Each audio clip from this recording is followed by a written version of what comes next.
Mom is diagnosed with a benign fibroid during her checkup, but somehow she ends up getting her entire uterus removed, leading to her getting an infection and dying from it.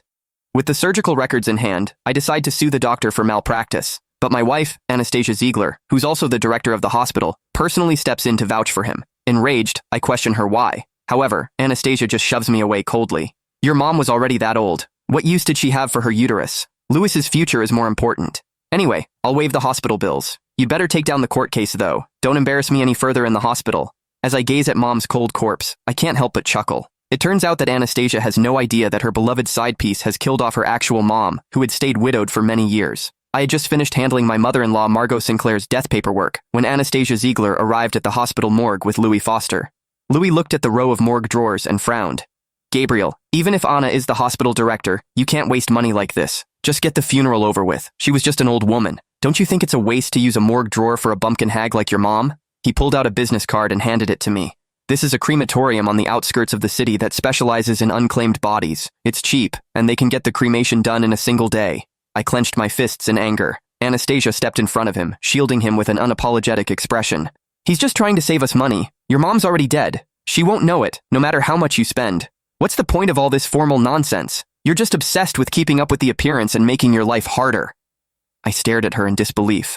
From the moment Margot died on the operating table until now, Anastasia hadn't shown a shred of concern once over the past 48 hours. When I insisted on suing the lead surgeon Louis, she said she would personally vouch for him. She even used her authority and connections to suppress internal objections at the hospital, allowing Louis, who should have been taken in by the police for investigation, to swagger right back to work.